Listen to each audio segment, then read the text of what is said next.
need to do is we need to go ahead to our template. So my template has, once you open the folder, it has a C4D, Cinema 4D part, and an After Effects part. So the first thing we want to do is double click on this Cinema 4D file.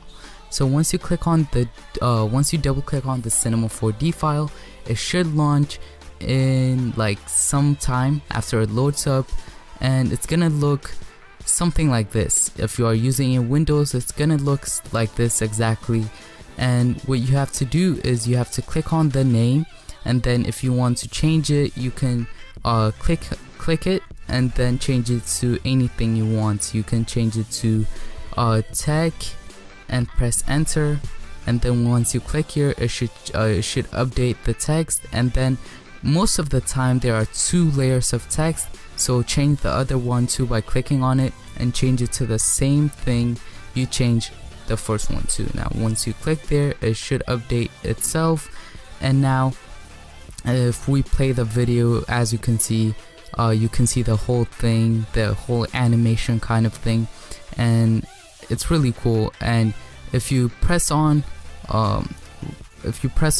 render, then if you click on render view, it should show you what the text is gonna look like.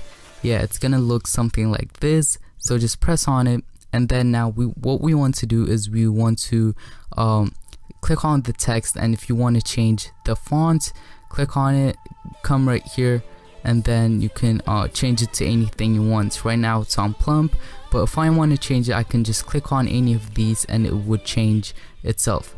And if you also want to change the color, double click here and you will be able to change it, but I don't suggest changing the color, because if you change it and the particles and stuff in the background are different and the colors are different, they don't mix, they don't match, it's gonna look a bit ugly in some intros, so I don't suggest changing the color.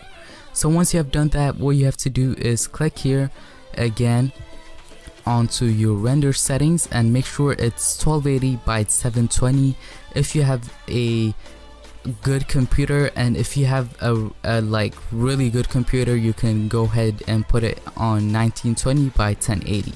That would be 1080p. And then what you have to select where you're gonna save your file. Mine is gonna be on my desktop, and then format should be set on QuickTime Movie.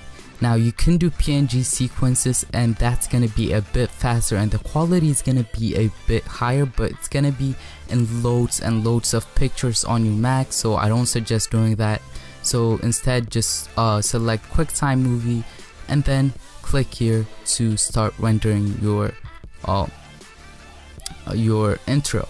I have already done this, so I'm not gonna do this, and I'm gonna be back in After Effects. So guys, once you have finished exporting your Cinema 4D parts of the intro, now what you want to do is you want to go ahead and go into the After Effects part. So this is going to be included in the folder too, so double click on the After Effects part. So guys, now I am in After Effects and it should look something like this, and it should say file missing when you start the After Effects, because we have one file missing and we're gonna replace that with the one that we just made in Cinema 4D. So what you want to do is you want to click on the template folder, and it should drop down a menu, and it should drop down this 2 things, and you want to replace this colorful thing, the PNG. Right click on it and then go on to replace footage and then click on file. So once you have done that, go wherever you saved your intro. I saved my intro that I have exported from Cinema 4D on my desktop, so I'm gonna select that file and click on open. So guys, once you have loaded your footage in After Effects, now there's one more thing to do, and that is to export or render your video, and that's really easy. All you have to do is you just have to go to your composition, and from there click on add to render queue.